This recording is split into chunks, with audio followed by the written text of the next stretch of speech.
Hello everyone, welcome to Crowdfunding Countdown. We're going to take a look at every single board game campaign, finishing up in the next week. But before we do, I have a sponsor for this episode, and it's our good friends over at Into the AM. Into the AM, I am sent to Canada. Yes, that's where I am. Into the AM is by far, bar none, my favorite clothing company ever. It's just an objective truth at this point. Pretty much every shirt that you see me wear on this channel ends up being Into the AM. I have replaced pretty much my entire wardrobe with these clothes. I've tried their pants, and they're sending me some button-ups, which I'm really excited about, but I don't have those yet, but I still want to talk about what's going on. But I'm going to get this one, which I'm friggin' stoked about. Like, I think this looks pretty cool. I think they're sending me like another one, a navy one. Maybe this navy one? That's kind of nice. And so they're sending me some more clothes. And they said, hey, talk about us and we'll send you more clothes. I said, that's fantastic because I would be spending money on you anyway. I am a very cheap and a very frugal person. I hate spending money on clothes, but I think this is one of the only clothing brands at which I believe is worth the money. And if that doesn't tell you that I love this company, I don't know what will. You'll see other ads on this channel where I say, hey, this is an ad. Thank you for sponsoring. And that's about it. But for Into the AM clothes, it's like a product that I really, really, truly believe in. They've got really cool shirts. This is cool. This is on the back of this. You can kind of see. Hope you saw. Their stuff is so soft. And now in August, they're bringing back some of their favorites. So they'll be going by my head right now. We have the Abyss. That's a cool one. The Neon Shores. That's pretty sweet. I mean, like, all their stuff is cool. It just depends on your own personal vibe, right? That's what I'd love. The Impact, they do a lot of stuff with, like, space, I would say spacemen, astronauts. There's, like, a lot of astronauts. I have a lot of stuff with, like, skulls on it. I found a lot of owls, and I do like their nature scenes as well, Serene Heights. But I'm really excited about the button-ups to try them, because I just want to replace my full wardrobe with them, and then maybe next time I'll get some shorts. Like, if I can get something of every single category, then I can vouch for them and tell you how it fits and tell you that. But their shirts especially, like, I think that's what they kind of started out with.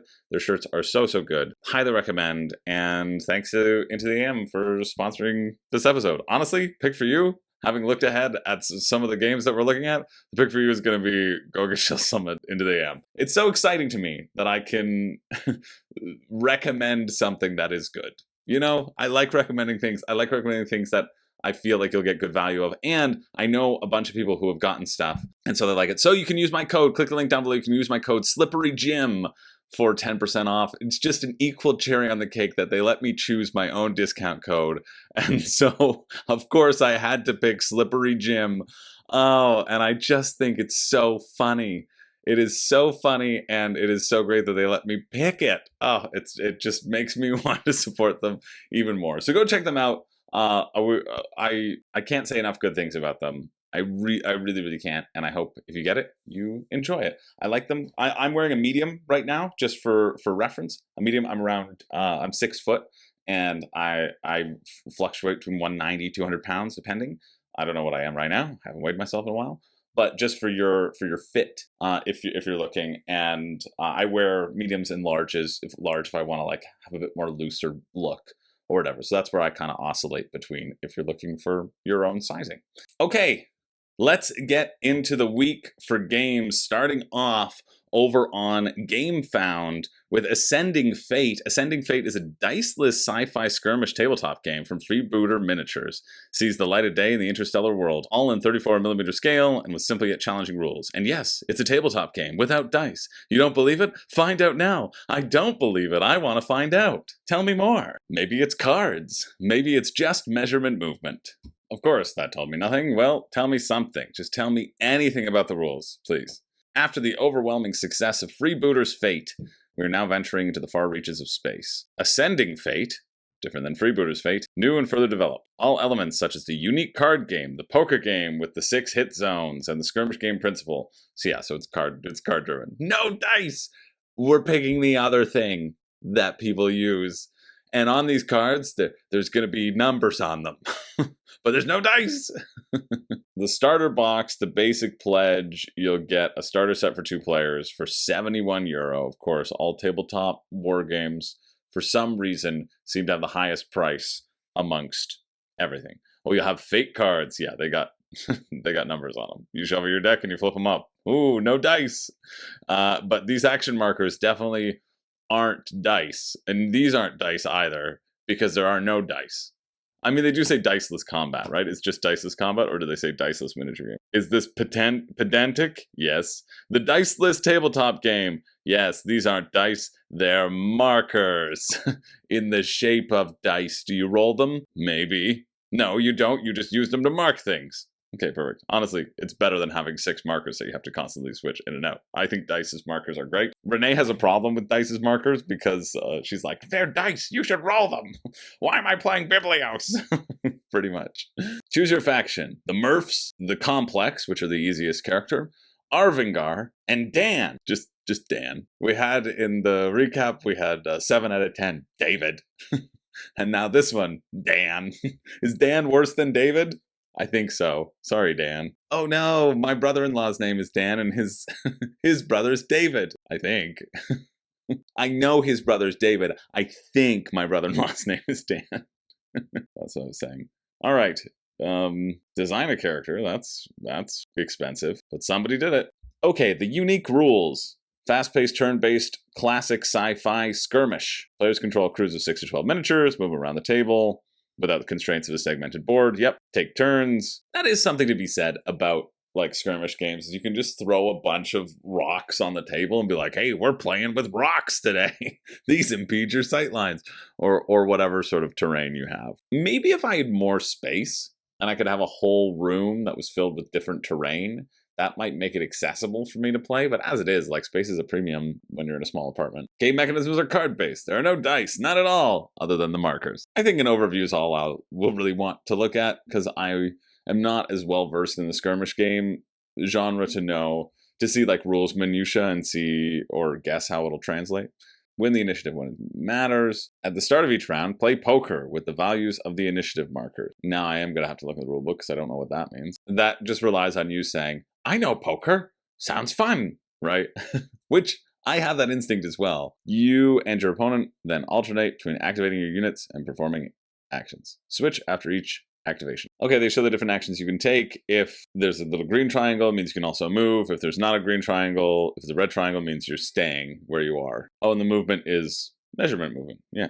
Okay, attacker covertly chooses 2 zones to be attacked out of the 6, and then a defender selects 3 to be defended. So it's anticipating, what am I going to target? Am I shooting your head? I go, oh, no, you missed. Or I can be like, I don't need to protect my head this time. I'm going to put my helmet on my shoulder. Thematically, I think that's how it works. Danger, morale, critical hits, and events are determined using fate cards. There's a deck of 40 cards with numbers from 1 to 10, so a deck of cards without the face cards. Okay, you have an orbital board where they can just shoot from the sky, different units. 2 complex are totally new to tabletop. Don't worry, an especially developed campaign, introduced step by step to various aspects of the rules. Okay, I want to look at the rules. I didn't want to, but I'm gonna do it. I mean, yeah, seems an interesting way to mix things up without having a ton of dice. Whether it's cards or dice, it's still an element of randomization, right? Like drawing cards from a deck, a fate deck, which has 1 to 10 and will determine if you're getting a critical hit or something's happening, or there's a bunch of random events, or rolling 4 different types of dice and then checking something off. It's just a different way of interacting with things. Although I do like the card aspect. That's not poker. That's just pick one of your initiative tiles and reveal it and get a certain amount of threat. This is not poker at all. You're not like making sets. Ugh. You're gonna play poker. Yeah, you're gonna really bluff each other out. Yeah, you might bluff each other out, but it's just a simultaneous reveal. That's what it is. There's no real poker aspect. Player with the highest initiative value is the initiator. If the highest initiative value is placed by several players, the initiator of the previous round loses. So if you went first last time, I'm like, okay, I know that. I bet you're going to put a 1 because you think I'm going to go high. So I'm going to put a 1 as well and hope to tie you. That's essentially what you're doing. And I love games where you hope to tie people. That's why the Sun Clan is the best. I don't know. It's not the thing that's going to get me into skirmishing for sure, especially since this crew pledge with a starter box and 1 faction starter is $162. I just don't see the value in really any tabletop war game. There's so many games, there's so many great games that are stuck in their own box that are actually complete, that you don't have to constantly buy in at what seems to be a very overpriced value, and who won't change the rules down the line. Not that Ascending Fate would. They seem to release their own different brand to combat their freebooting fate, but I don't know. Not really for me, but a bunch of people have been getting it, so I'm happy for them. If you're interested in that finishes on the 21st, so that's Wednesday the 21st at 4 p.m. Let's keep it moving to Reign of the Onyx King, a 1 versus many card game. The Onyx King threatens the 9 kingdoms. Will you be able to stand against him? A standalone expansion to Hero Tales of the Tomes. Actually, before we do this, let's get up our trusty list from Vault Boy. Boom, where you can always check. Vault Boy's doing a really good job at keeping this up to date. And haha, no, we're not going to call. We are not going to cover this because we don't care about the doodle deck. More like a don'tle deck, because we don't cover things that use the $1 pre-pledge method, and nor should anyone, because there are too many great games out there to worry about anyone that partners with LaunchBoom. Great, let's move along. You know what is going to be interesting in the retrospective? The amount of campaigns that people are dissatisfied with that are powered by LaunchBoom. I'm going to call it right now. And Chris of the future in 3 years or whatever, you come back to this video, you'll probably forget because it's not at the beginning. But maybe you'll remember. Maybe put a timestamp in here. Chris's bid for the future. I'm bidding that 90% of those games will not be good. They will not have longevity, and people won't keep playing them. Why? Because it's all sizzle, no steak, baby. Let's go to Legacy at Sea, the ultimate sandbox pirate adventure. Oh, you know what? No, we're not going to go to Legacy at Sea either. That's too bad. And it's just if they paid $10K for LaunchBoom, right? That's the going rate. I know I said this in one video before, and somebody said, I didn't spend that much. I said, okay, that's great. I'm very happy you didn't. I don't care if you did or not. But I'm just saying, if you did, we look at these marketing companies that promise the world and charge up the wazoo, and in essence, they end up just taking a whole bunch of money from the creator. And I know that marketing is a necessary evil, but the best way to market is to figure out how to do it organically. There is no one-size-fits-all sort of thing that these marketing companies will tell you there is. There isn't. Okay, this is going to be a quick week. This is going to be a really quick week. Let's check out Pizza Chef. Are we checking out Pizza Chef? Honestly, I figured there would be a week where all this stuff sort of catches up to me. Yes, we're covering Pizza Chef. We love Pizza Chef. And it's good that it's this week, because this and the next week's Crowdfunding Countdown, which I'm probably going to film if I can today or right after this, it would be great if those were short, because then I could finally focus on my other job that I'm supposed to be doing. Okay, you pizza enthusiasts, the Grand Chef of La Casa de los Chefs, which is a very funny name, is looking to make you a pizza chef, the best pizza chef out there. And you know what makes the best pizza chef? Also being your own pizza delivery person, because only one person can ensure that quality starts from the moment the restaurant and the recipe starts to the moment it's being stuffed into some miserable snot's little mouth. You hand feed them. You just jam it in there. Yes, you're competing with the next pizza chef. This looks kind of fun. I like the video. You're going to be picking tiles from a market. There's going to be 9 tiles that are out in this market. You're going to be picking up those tiles. There's also going to be these surprise bags in the market where if you pick them, there generally will be premium ingredients, but maybe they won't be. Maybe it'll be rotten tomato sauce, and that will infect all of your ingredients for some reason.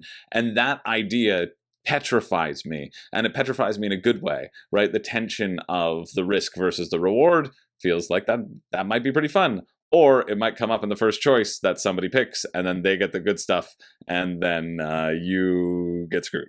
You get it later on, and you get screwed. And then you deliver these pizzas to all these houses around the area, and each one of these spots, the first place to go there will get more than the last place. And if you deliver more pizzas at one go into a same spot, you get like bonus stuff. And the flow feels interesting. The proposed flow, at least, feels interesting. How much are you? €35? Okay. That's nice. Yeah, that's not bad. Or for another €5, which is what people have been thrown in for, you can get a little mini expansion, the Mean Chef expansion. You also have these additional abilities that just let you take things from the row in a different way. Each turn, you perform 2 different actions, or 2 of the same actions, choosing from 7 possible actions. You choose missions, you take orders, you take a chef's note, you gather toppings, deliver a pizza, discard, or restock the market. And they're going to explain it on the campaign page. Yeah, great. Choose missions, draw 4, keep at least 1. You are going to that place. You will do something to be that chef. Deliver 5 or more pizzas at houses 1, 7, or 9. Right? These are objectives. Deliver 3 or more pizzas with 6 or more toppings. Great. You can take orders. The orders are what people want on their pizza. And you get 1 Pizza Fantasia order, which you can use to complete missions. Great. Take a chef's note, draw 4 chef's note, keep 1. These will give you additional abilities. Gather toppings, you choose a line, take all visible toppings with the same background. Okay, so you got to match up the background as well. Or all visible toppings of the same kind regardless of color. Interesting. Then the mystery bags. You can decide whether to collect or leave mystery bags by counting them red or green. Okay, that's neat. So you don't have to take them. I mean, you're always going to take a mystery bag. Let's be clear.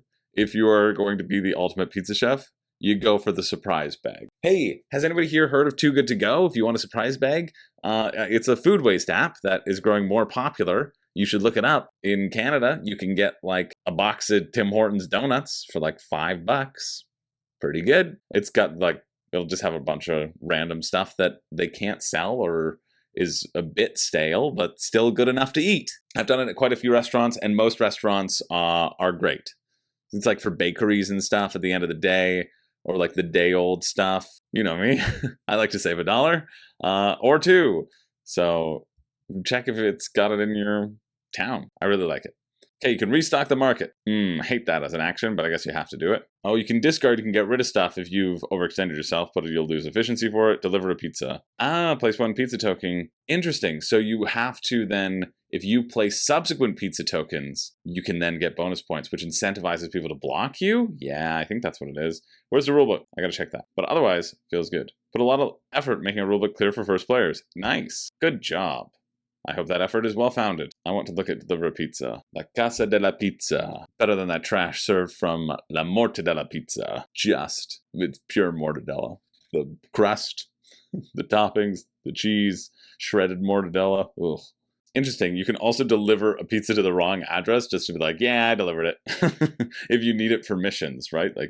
And you need to have a specific order house number 8 to deliver to number 8. So if you chain these orders together, all right, so nobody's going to block you then. It seems to be ludicrous to deliver to the wrong address, but you can. And there's a reason to keep your spoiled toppings, because then you can balance how many ingredients you keep, because you're going to lose points for stuff left over. End of the game, completed missions, losing money. Failure to complete your work will cost you money. Each incomplete mission, you lose the coins. 2 coins for each undelivered order, 1 coin for leftover topping. Cool. So you don't just want to hoard topping. Yeah, I like this a lot. I think this is a really cute looking game. Eco-friendly too. Sweet. This is much better than I expected it to. Shipping, Netherlands, €10. North America, 20 to 22. Yeah. So again, this would be like an $80 game to get to me after shipping. I don't know though. I think it's cute. I think it's got a really cute theme. New company, first backed. I'm happy that it's funded. I think this deserves more. That finishes Friday, August 23rd at 6:04 a.m. Moving along to this, The Veil Bloodlines. A dark fantasy deck building game. Play as vampires, werewolves, steampunk engineers, or monster hunters in this deck building game. I'm sure we've covered that too, hey? Maybe not. Seems like we can't. Maybe not. Let's see what it's like. Okay, I don't think I have looked at this. I was thinking of something different. Each set of The Veil is a standalone experience. You don't need to start at set 1 in order to play the game. That's good to know. The green tier, $55, shipping, $12 to US, $20 to everywhere else. All 5 core decks from Season 4, and all stretch gold, 405 cards. The blue tier. So you get a campaign book. All right. New to The Veil. I'm new to The Veil.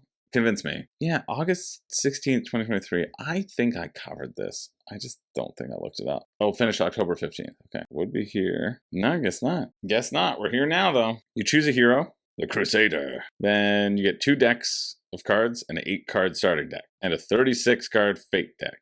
Place 4 cards from your Fate deck face up. That's it. That's the new standard for deck building games. Okay. Play cards from your hand to banish or purchase cards from your Fate route. Complete tutorial and rulebook available on the website, link below in the How to Play section. Okay. Check out the Veil. You'll be glad you did. I mean, methinks you doth encourage too much. Methinks Death Angel doth encourage too much. Yeah, that scans. Your damage can be dealt to enemy recruits or an enemy hero. Haha. So you're gonna have your own recruits. Okay, we're gonna look at how to play. Oh, that's the 2 decks, an 8-card starting deck and 36-card Fate deck. Yeah, okay, that makes more sense. Player with the least amount of health goes first, draws 1 less card on their turn, takes turns dealing damage, playing recruits, healing, and using their unique hero ability. Unlike most other deck building games, each player has his or her own hero, starting deck, and an exclusive market called a Fate route, where you can acquire better cards. Yeah, so it's just a customized market. This creates a much more immersive experience that fits your playstyle. I mean, sure, you get skills to the theme of your class. I think that's fun. This is basically Star Wars deck building game, but you just have your own deck and no way to influence your opponent's deck. That's what it seems to be. But that's cool that it's like thematic. Your market is thematic. It also feels like there's potential buffer cards that are in every deck, you know? But then they can say, oh, it's more thematic this way, and just like print duplicates. That's if I'm being the most cynical. I don't think it is. I think it is better because it contributes towards asymmetry. Check out the rules. Here's our PDF rulebook. Okay, this is for the campaign. Well, this link doesn't lead anywhere, which is annoying. Feels like it should. Feels like it must be a user error on my end. No, just tried it in Chrome too, so maybe it's not the browser. Sure, I mean, the campaign, I don't quite see how this would translate to a campaign game. I think it's more better as a head-to-head card game. If you really love head-to-head card games and you need another one, I think that's the tough thing with this system is that there are so many of these, but maybe it's the asymmetry that sells it for you. What's shipping like? Oh, they already said, yeah, it was $12 or 20 to the world, which is, you know, pretty decent. So if you're interested in that, it finishes Friday, August 23rd at 8:24 a.m. We're going to keep on moving to Super Show and Mucha Lucha. It's Super Lucha. It's a game of dice. SRG Universe and the creator of Mucha Lucha, Eddie Mort, team up to create Super Lucha, the #1 wrestling game in the world. Ooh, we've had a few wrestling games here before, and we shall again. Oh, Super Show the game was that big wrestling game that people were screaming about at Origins that one time. You know it. You were in my brain, right? You're all just along for the ride like being John Malkovich. Come on. Yeah, I'm sure you know it. And Reed said something about it. I think he said it was bad. But I don't know. Maybe he didn't. Who can tell? Reed? Are you watching? Please tell me. Well, from that video, it's you just roll a dice and see what happens. You have a unique card deck. Don't know why that would be. You can either play a card or pass a turn. Okay, you play a card. You try to do a wrestling move. Oh, and then you roll the dice to see how effective it is. Winning the match. Claim victory by executing a finish move with a finish card followed by a finish roll to defeat your opponent. Your opponent has 3 chances to break out of your finish. If they fail, you emerge triumphant. If they do break out, all cards in play are discarded. The crowd meter increased, and the match continues. Alternatively, aim for a count-out victory by forcing your opponent out of the ring until they are unable to return, securing a sneaky win when they can't answer the 10 count. I guess I'll watch this. This seems just absolutely atrocious. You have to play 3 cards in order, a lead, a follow-up, and a finish, and then they can break out of your finish. And you have these inane dice that really don't matter as you roll these dice to correspond with a number on your own board. It just seems really bad. And for $39, I mean, no. And it's $24 shipping. Canada, $14 shipping in Canada, $53 US for this. I just don't understand the appeal of this whatsoever. I think the gameplay looks very boring. It's a take that fest of stopping each other, delaying. Maybe if you like Munchkin. If you like Munchkin, and that doesn't send a shiver down your spine, well, maybe you can check it out. The finish is Friday, August 23rd at 10 a.m. We're going to keep moving to Liars and Looters, the sneaky card game. Quick, dirty, and highly addictive. Embrace your inner trickster and betray your friends while trading resources for 3 to 6 frenemies. Okay, yeah. I like betraying my friends. That's why I keep trying to get new ones, because I'm running out. That seems pretty simple. You have 6 resources that you need to get, and you need to trade with people to get them. But I assume you'll put them face down and then reveal. $22, 20 euros. So that's what? Canadian 31? Yeah, 31. 64 tarot-sized cards, 6 tribes, 10 event cards. Should be worth knowing that these 64... Yeah, okay, there's a little colon there. Alright, you saved it with the colon. And hey, you can do the Chip Theory Strategist. The lifetime pledge. You get a 1 copy of Liars and Looters plus any game. Yes, because they're probably only going to create card games, and you will see return on this investment. 10 years? In 10 years, that'll be my bet. They do have a rulebook. Good for you. Good job. Oh, okay. The resources that you're looking for are also secret. That's good. Always do the same. Useless shows the one you're not looking for. Oh no, the tribe card must be face up. Well, that's a little bit. That takes away exactly what I said. Events will happen. Oh, that's great. I get to always go first. After a trade, if players have gathered all 6 resources, they win. You can win together. You cannot win by drawing the last missing resource card from the deck, so you have to trade it. So I'm like, hey, I'll trade somebody my gold for a gold, just for fun. I mean, I tend to do that anyway in Catan. I say, hey, you got a sheep? Trade me that for this mystery card. Just trust me. Just do it. And it's always a sheep back. But the thrill, the thrill, it gets the people going. This is the longest rule book to just say, hey, draw a card from the deck, trade, put a card face down and say, hey, this is a cockroach. Give me a stink bug. It's basic, but it seems like I could enjoy having fun with it. Do I want to spend 31 Canadian plus whatever shipping is? Probably not. US $15, Canada €14. So $15. It's like $50 for this game. It's just, in what world does that become a reasonable thing, right? I don't see the world. Actually, let's see in what world. Probably wherever shipping's cheapest. Germany, that's the world. Although, quite a few from the US. That's interesting. All right, anyway, if you're interested in that, the finish is Friday, August 23rd at 6:55 p.m. We're going to keep on moving to Aetherstream Leviathan, capital ship combat in the Aetherstream universe. Now, is it the Aetherstream universe, or is it the Aetherstream universe? Because I don't know. I think it's Aetherstream because it says so on the picture. Look at that. Look at those Encyclopedia Brown skills. Well, I'll tell you, I zoned out in that video 3 times, and I had to rewatch it 3 times to even get a semblance of what this war game is. Combat is similar to the systems used in Interceptor. Dice pools are created for ship stats and circumstances to roll for success, both for attack and defense. Damage flies, but these ships are built to take a beating. You want to spend power, you're going to get power on your ships, you're going to put them on the ships, and you're going to purchase these ships. How much are these ships? Well, you can just get the rulebook here. It's another skirmishy game. Sorry, you can get a rulebook for $15, or you can get the rulebook for $22, or you can get the rulebook for $25.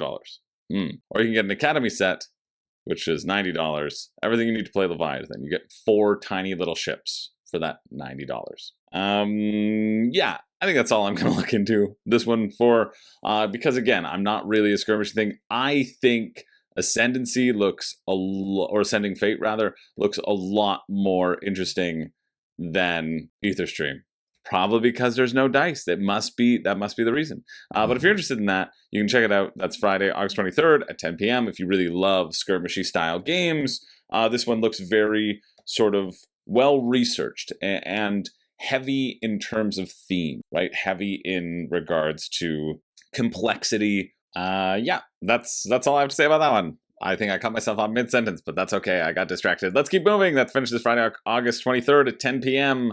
We have a rival push, a game of vectors. Dive into the skies with a rival push crafted by real air traffic controllers for an authentic gaming experience. These people saw Sky Team and they said, stop crashing the planes. And they made this. I presume, new wooden airplane meeples. Don't say attempting to design board games, say designing board games. Give yourself credit. Danielle Byram, don't tear yourself down. The internet will do that for you. Wait, am I the internet? Oh no. A rival push is a thrilling board game experience, puts you in the captain's seat as air traffic controller. Experience the thrill and strategy of air traffic control. That's what I want from my air traffic controllers. I want them to be experiencing thrill and strategy while guiding my aircraft to safety. Players use vectors to separate aircraft tokens from each other, weather, and other obstacles that may arise from the event. A vector is a mathematical term for an arrow. Yeah, with both direction and magnitude. Air traffic controllers use headings and speeds to separate airplanes from each other. The combination of the direction and the airplane speed define the vector applied to the airplane. Yep, control your aircraft as they fly yours and maybe neighbors' airspace. It's divided into 6 things, but you seem to be only working in this little space, but you might move over and crash into your opponent. The break board. Track your score so who's closest to winning and earning the right to take a break. Yeah, because if you keep crashing airplanes, you gotta keep on doing it until you do it correctly once.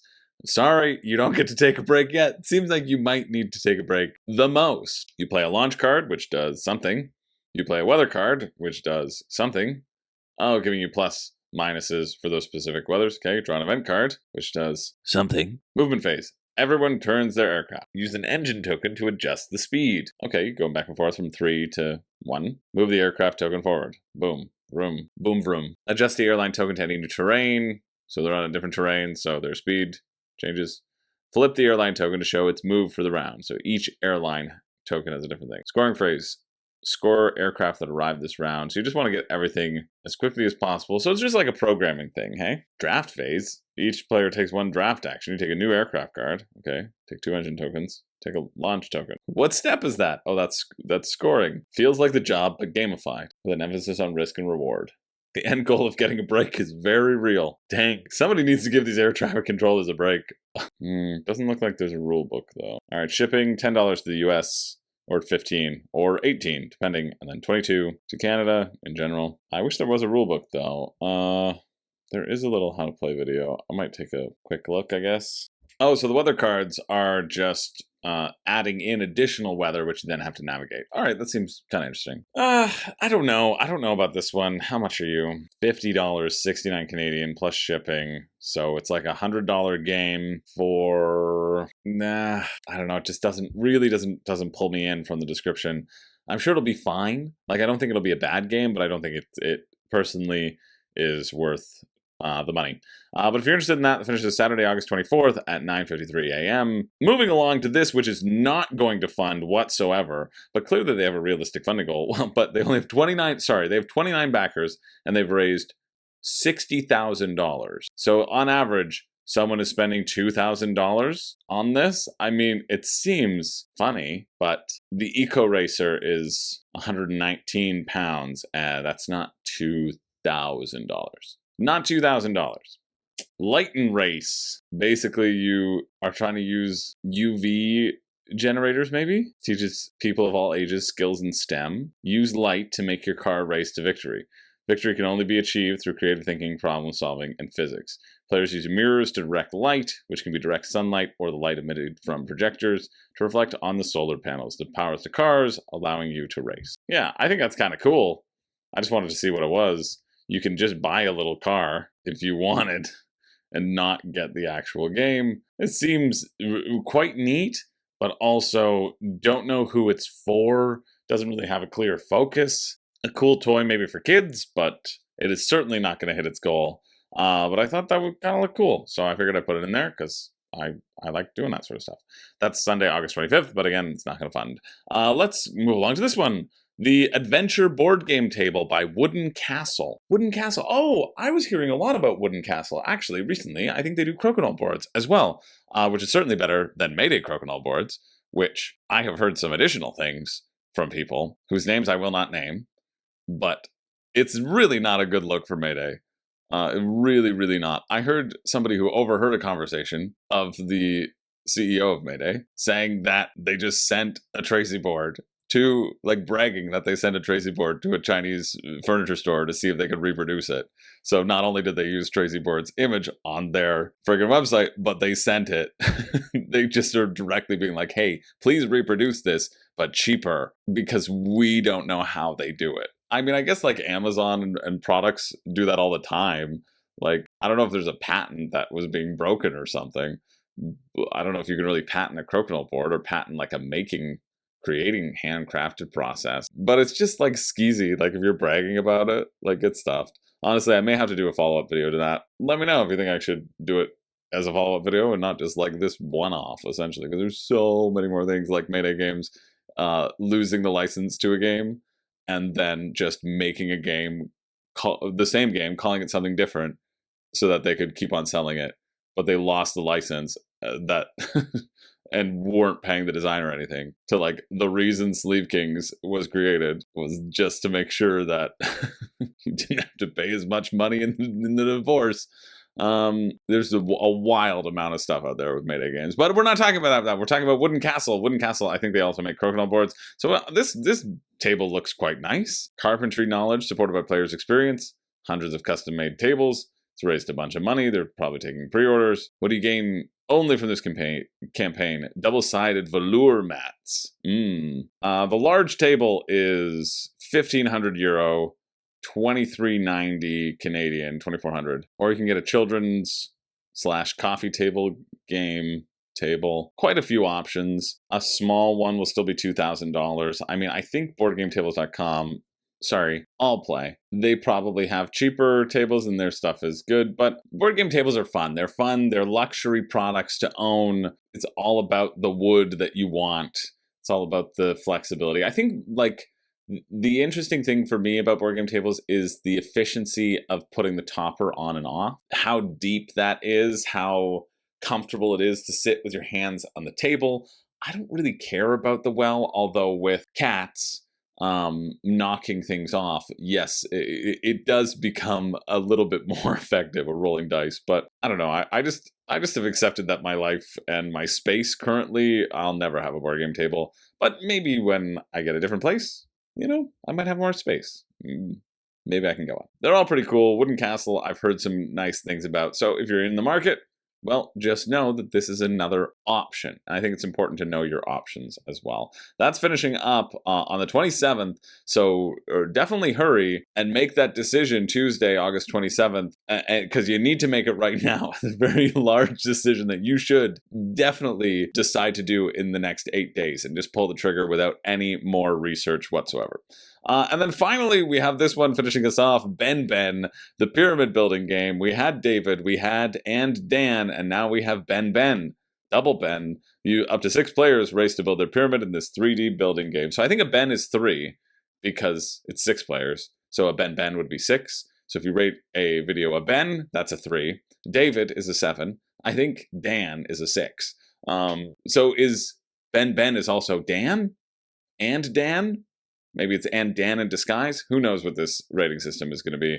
What I do know is that this is probably not worth it, as the average price of these people with 31 spending $5,300 is approximately $170 US. I mean, I like this as a concept. I think the idea of drafting cubes to build your pyramid and like having them be put in specific ways, that might be interesting. But you just have to add 10 cubes of your base color to your pyramid. I don't quite know why you're trying to build the pyramids in the middle. So you have to build this pyramid just by throwing groups of cubes in it, and then you have to win that pyramid by having the most of your cubes in it, and then you can put cubes of your color into your pyramid. It just doesn't seem fun. It just does not seem fun whatsoever. There is no shipping information. The shipping's here. Okay, so Canada would be $30. The amount raised drastically overwhelms the amount of people who have pledged, which shows that somebody's putting money into it in some regard, either trying to boost it so that it looks like it's funded so that people sign up for it, and then that funding could just disappear. Not a real funding goal. Like, everything is just wrong with this as a campaign. So don't do it. That finishes Tuesday, August 27th at 12:56 p.m. That's it. That's it for the week. That is literally it for the week. There really isn't that much happening. But hey, I appreciate you being here. Every week I do a pick for me and a pick for you. The pick for me being the thing that I'm the most interested in. The pick for you being the thing that I think if you got, you would least regret. First, we're going to do the little grunt down, which it's going to be bad. Nope. Yeah. No. Yeah. And no. How horrible. But there is a pick for me. I think Pizza Chef is the pick for me. I think Pizza Chef actually does look like a fun game. I think if you're looking at anything this week, go look at Pizza Chef, The Next Generation, as you play famed Pizza Chef Jean-Luc Pizza, Jordi Le Champignon, Dr. Beverly Cruster, or a burnt chunk of charbroiled Mesli. Any of those characters. Yeah, I think Pizza Chef looks good. There is no pick for you. Absolutely not. Pick for you. Pick for you is our sponsor, Into the AM. Pick for you is like never go on crowdfunding ever again because this is one of the worst episodes that we've seen, and I've been doing this for 3 years. May God have mercy on all the souls of the games this week. But hey, that's just the way the cookie crumbles. Maybe next week will be better. We will find out. Thanks everybody for watching. My name is Chris George. I don't have a catchphrase. I'm going away now. See ya.